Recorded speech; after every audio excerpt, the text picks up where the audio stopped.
last place, I got the host Ivory Coast. They've been on a good run lately. They got, of course, quality all over the pitch. Look at the midfield. Sangare, Seko Fofana, Frank Kessie. Obviously, you got Adingra, Haller, Kwame, and Diomande. Remember the name, people. Diomande, the Sporting centre back. So I think Ivory Coast, with the momentum they got at host, we always see the host do well in the Afcon. I think they can do well, and they're going to finish first. Group B, we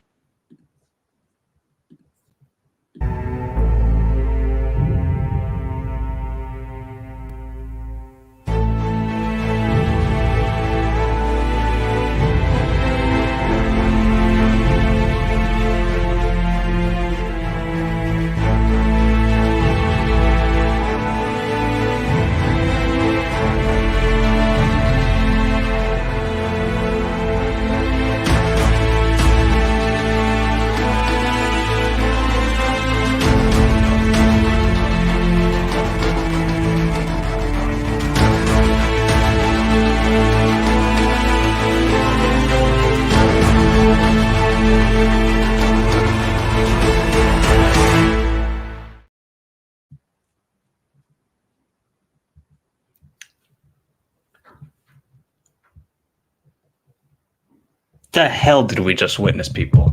What the fuck? No, man. You got 4-piece at home? 4. I don't know what to say. You know what? This might be the best Afcon I've ever seen. It's getting there. If this is how it's gonna be, we might just be witnessing the greatest Afcon in history, because we have just seen Equatorial Guinea put a 4-piece in Ivory Coast home stadium. 4. You know, I got the red for Equatorial Guinea. We're going to talk about Equatorial Guinea because ¿qué equipo? ¿Qué equipo? Damn. Well, welcome everybody to the Michael Talks Football Channel. Afcon reaction. It is Equatorial Guinea 4, Ivory Coast 0, Nigeria 1, Guinea Bissau 0. If you haven't done so already, hit the like button. If you're watching a replay, give me your thoughts in the comments down below of what the heck we just witnessed in Abidjan. Because this is one of the most embarrassing performances you will ever see. It doesn't matter if it's Namibia. It doesn't matter if it's South Africa, Angola, Djibouti, Eritrea. Ivory Coast just laid an absolute... Oh my God. All right. We're going to get to Equatorial Guinea humbling, humiliating, destroying the host. But first, let's talk about Nigeria. Before we get to that, I don't think we're going to really talk about much about Nigeria because I'm going to be honest. I do like this new formation that Pizarro's going with. Victor Osimhen, please, please, please be clinical. He had 2 chances in this game to be clinical. The only goal of this game is an own goal from a great finish from the center back of Guinea Bissau.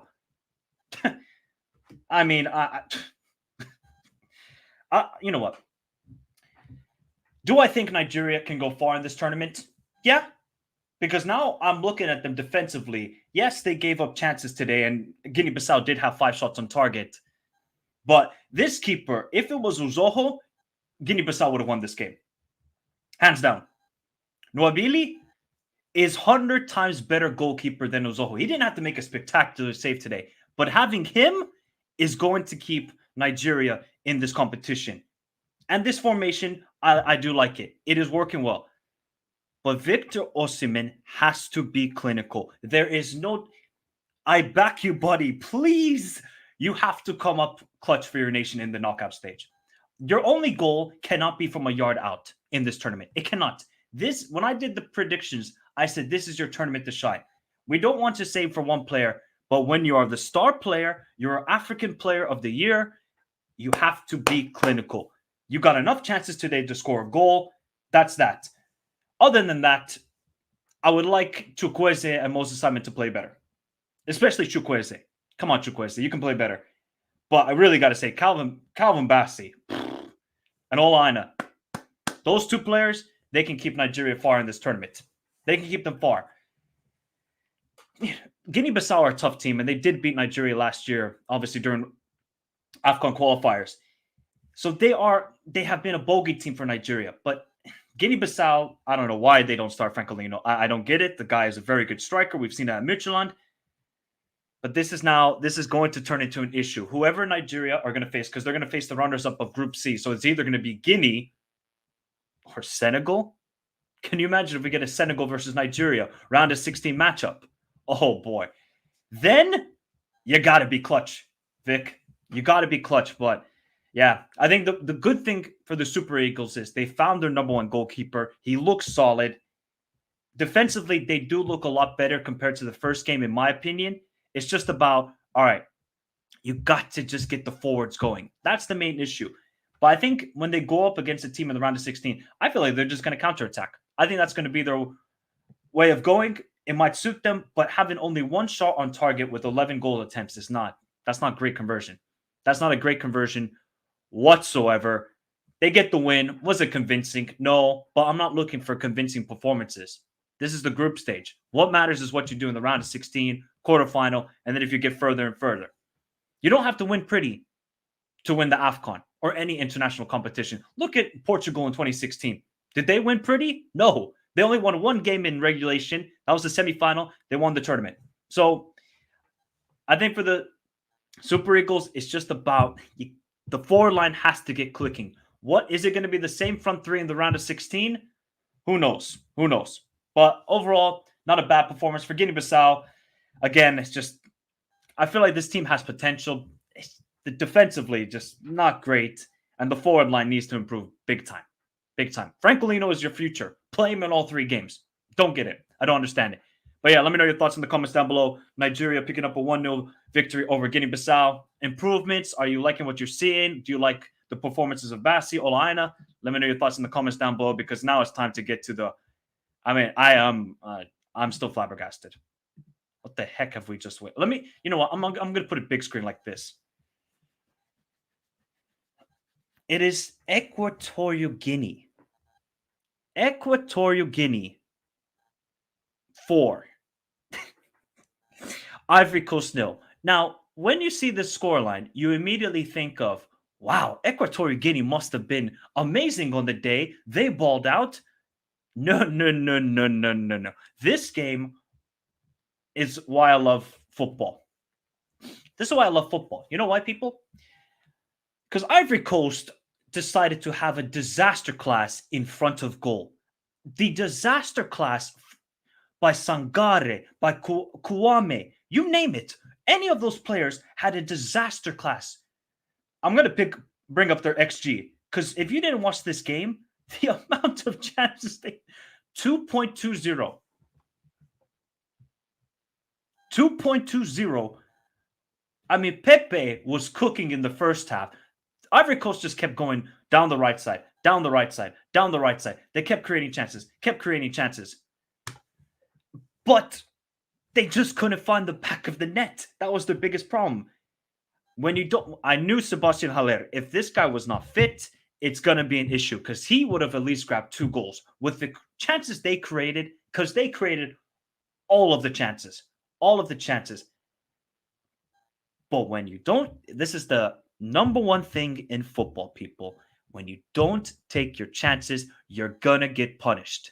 And that's exactly what happened, because Equatorial Guinea had 1 shot on target and 1 shot, I think, throughout the entire first half.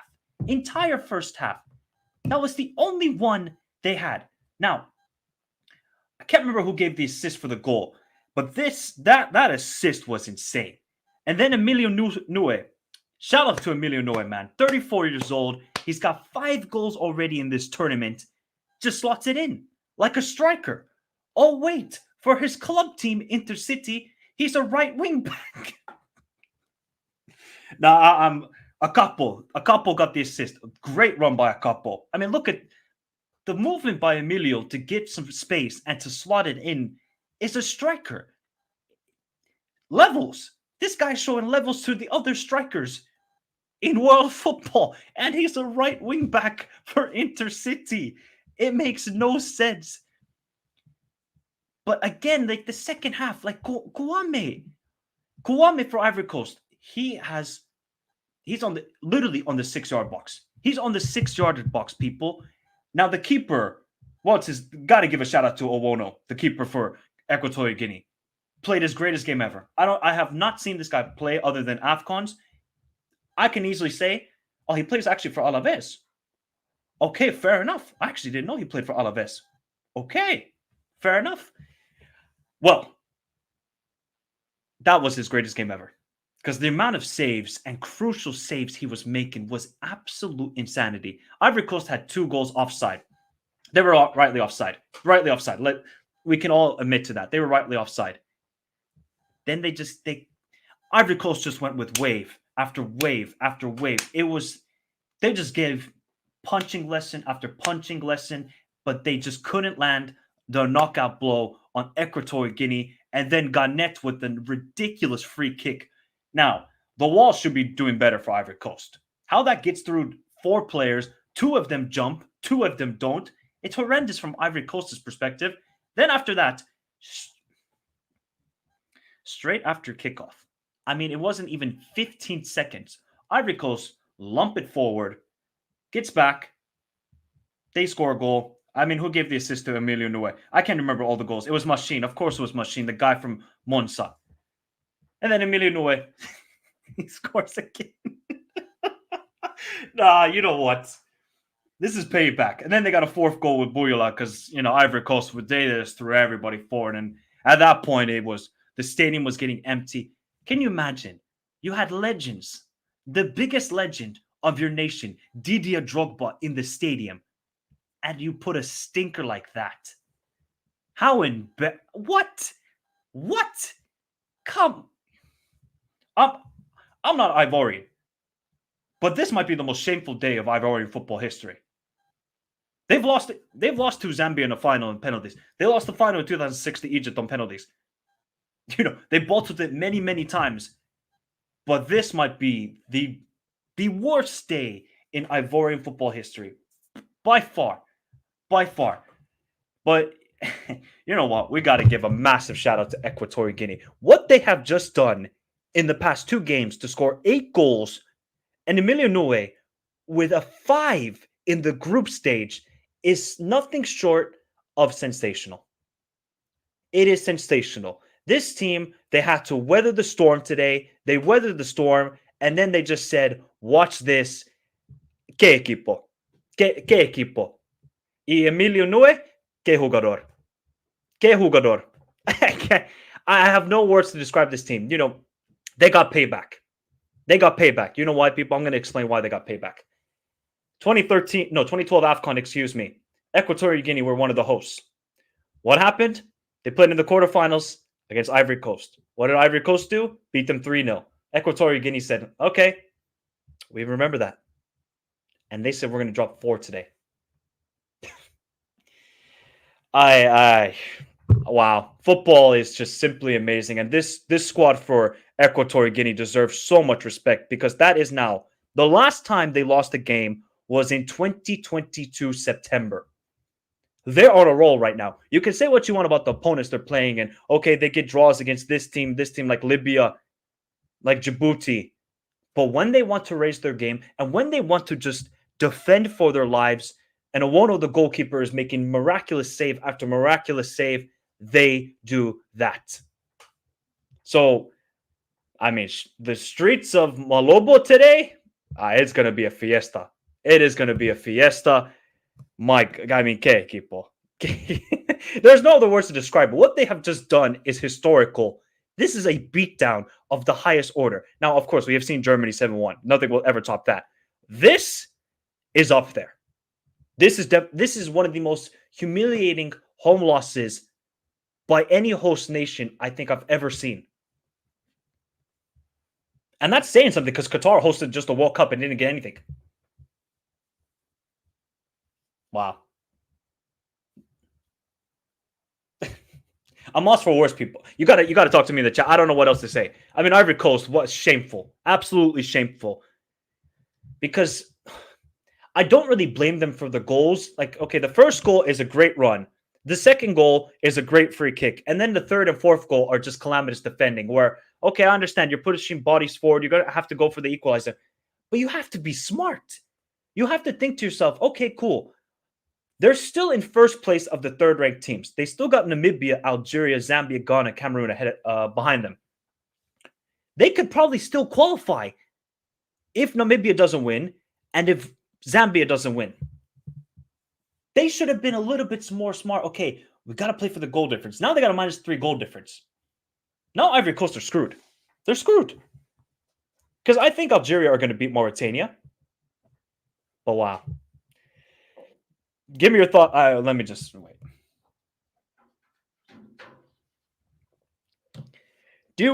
Okay, I don't want to get over reactionary, but do we think Equatorial Guinea can win this Afcon?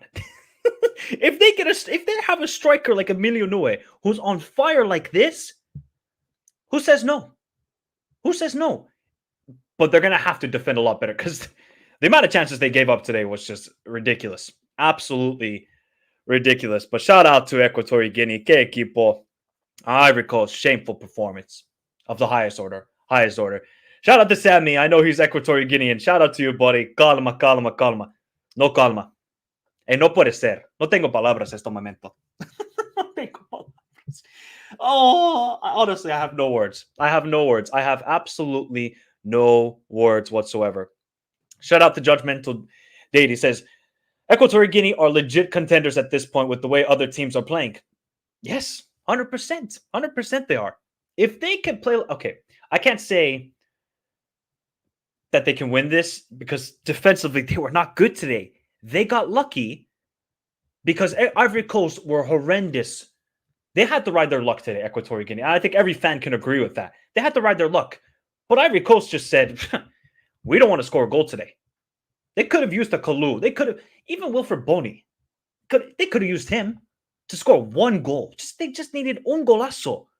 They didn't get it today. But yeah, I think Equatorial Guinea can make it to the semis. They put themselves in a perfect position because they topped this group. You gotta love football. Shout out to Jose. I guess he's Equatorial Guinea. We might not win the Afcon, but we are outsiders, 100%. Who do you have? Equatorial Guinea all day in that matchup. Yeah, I'm not gonna talk about other games, people. Sorry. Shout out to G Kid says Equatorial Guinea is a nice team and a nice country. I would like to visit that country now. I need to get that jersey. No fluke result. Yorks. Yorks. You're a long subscriber. Ivory Coast had 22 shots. Okay, bear in mind they had 3 of those on target. 2.14 xG. If you looked at the chance, especially for Kouame, how on earth did he miss that? How on earth did he miss that? Si se puede, si se puede. Shout out to thank you very much for the kind comments. Si se puede. They're a complete unit, man. They're a complete unit. Equatorial Guinea has delivered the shock of this tournament, but I don't think they will go past the quarters. I mean, they made the quarters last time around. This is the thing. We kind of think, like I said it in the preview and predictions, you can't sleep on this team. You can't. Because before the tournament, I said they are the Burnley of Africa. Now they just said, we're going to score 9 goals in the group stage and we're going to humiliate the hosts. You cannot predict this tournament. You simply cannot. You simply cannot predict it. There was... I'm not even going to say that. Best Afcon I've ever watched. You know what? This is easily... I thought 2010 is the best Afcon I've ever seen. I mean, already this might be the best. What we have seen in the group stage so far, there has been 0-0 games. We have seen golazos. We have seen humiliations. And we might see even more big teams crash out in the group stage at this point. We might see it at this point. Of course, y'all speak Spanish. Of course, art of football, man. The art of football. Mike, I watched the game and the lack of creativity, chemistry, intensity, and mentality from Ivory Coast really pissed me off. No, but Luis, the thing is, they created chances. That's the crazy part. If they had Haller today, they might have gotten 1 goal. They might have gotten 1 goal, but defensively, absolute horror show of the highest order. Yep, Equatorial win.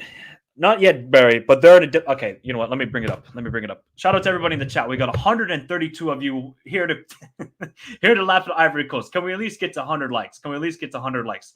Because I'm gonna now show you what the standings are for the third place. Let me remove it so we can see what's going on here. Because man, they've done it. They've actually done it.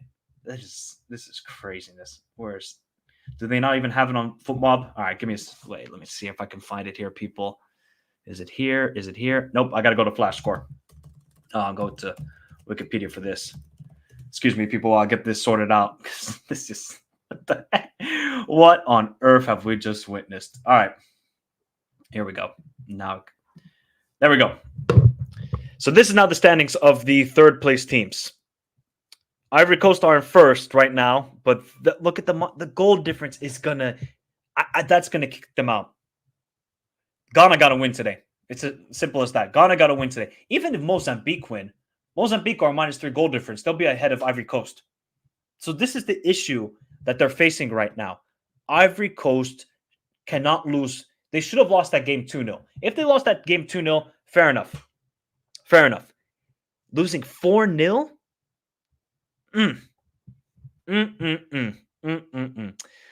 That's what I'm saying. No, they can't win Afcon. It was a fluke. Sorry, Yorks. I misread that. Sorry, buddy. But I wish them well. Yeah, let's see. Imagine what teams. Yeah, I don't think it would fare well. Big up to Farouk says, not gonna lie, this result makes me feel better that we drew to Equatorial Guinea. And you know what's the crazy part? The Super Eagles should have won that game if Victor Osimhen finished his chance. That's the funny part about it. That's crazy. Remember how Greece won the Euros? Everyone said we won't make it out of the group, and see what happened. I think I did say they would be one of the third place teams. I think I did say that, but 4-0 is crazy. I mean, Mike, there was times when the passing was off and there was real lack of interest. Luis, at the end, Ivory Coast just gave up. They just gave up at that point. They better have the National Guard and even the authority in the country for Ivory Coast players to get out of the stadium. Oh, I don't know, Barry. I don't know if you watched the game. There was a ton of security. I mean, a ton of security everywhere. So it might get pretty shaky in the streets of Abidjan tonight. Pretty shaky. Shout out to Daniel, says, Jose, I see exactly what you mean. Greece was ranked the second least likely team to win it.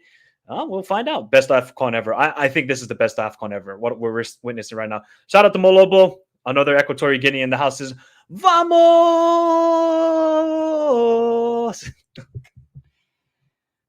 So are we saying that Arsenal should sign Emilio Nue? A third division player in Spain who's not even playing at striker for his club. International football is undefeated.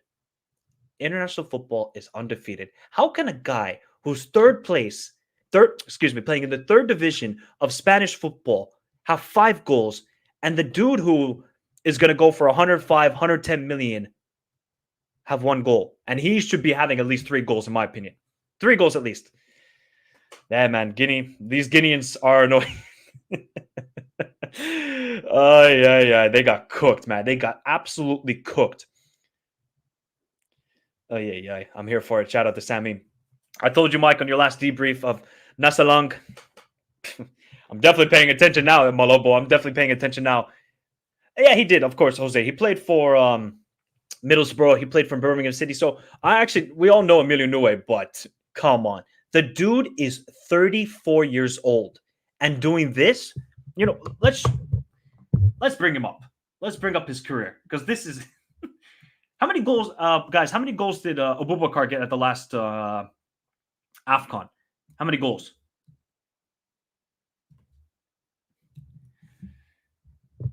All right. Here's Emilio Nue. This is his career so far, people. This is his career. Mallorca, Castellón, Real Sociedad, Middlesbrough, Birmingham City, Apoel, Apollon Limassol, Apoel. I don't know what Tuzla City is. I have no clue what Tuzla City is. And now he plays for Intercity. This is crazy. It's absolutely. He's the all-time goal scorer for Equatorial Guinea, by the way, people.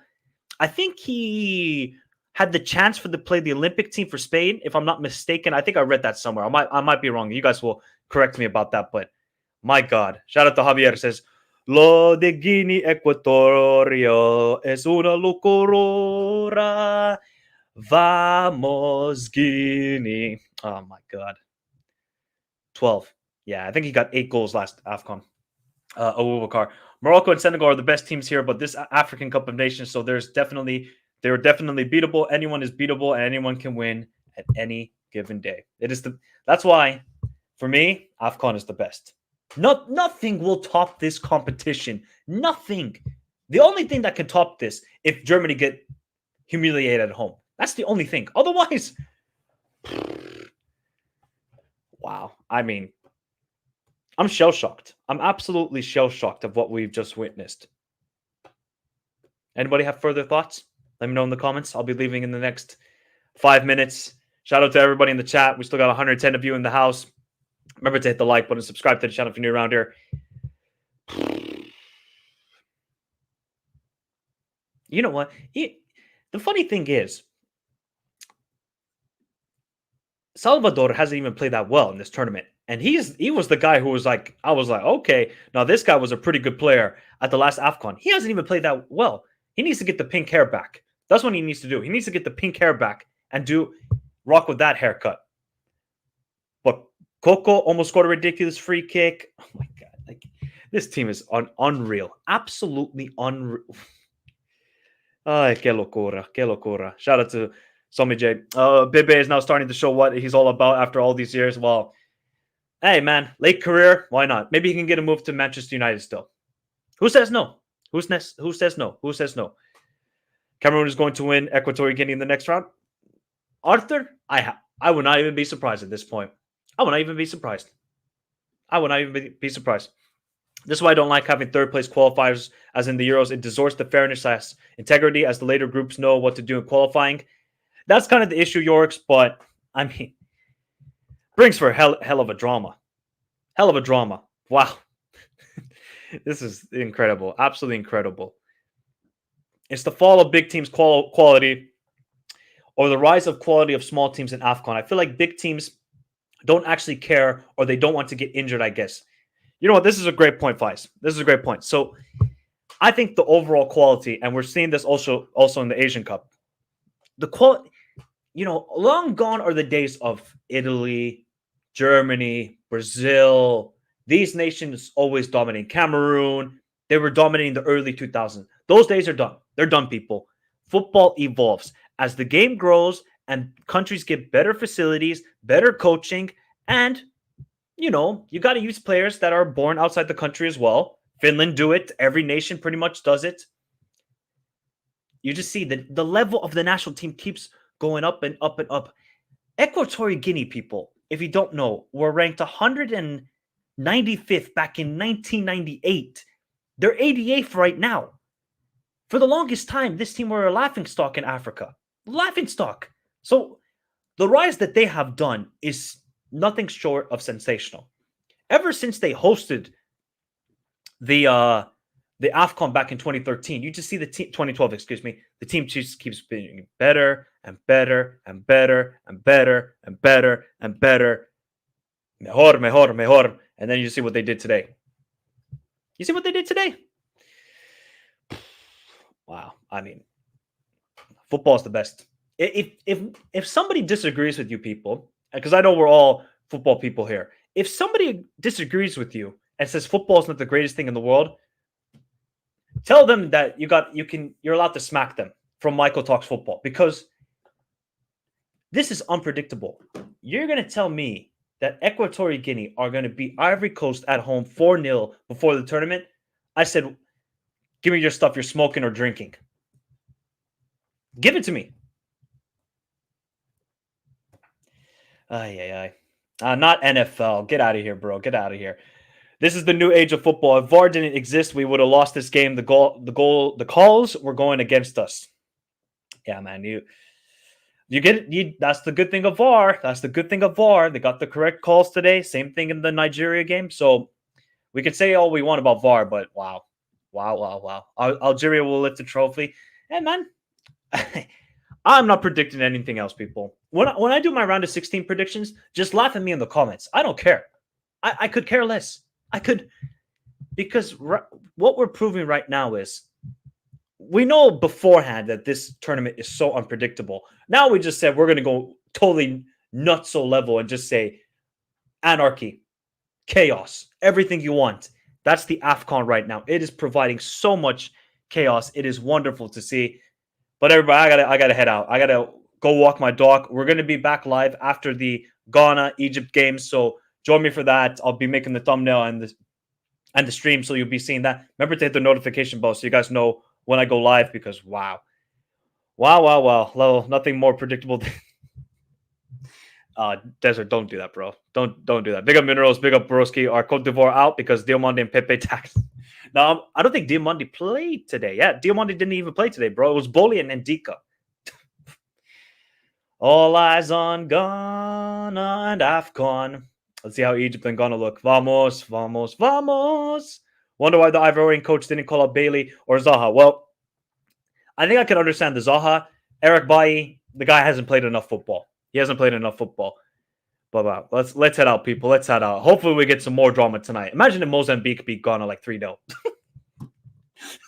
Or if Cape Verde beat Egypt 3-0. Oh, we're in for madness. Have a beautiful day. Stay safe in this crazy world. See you later tonight. Vamos, Equatorial Guinea.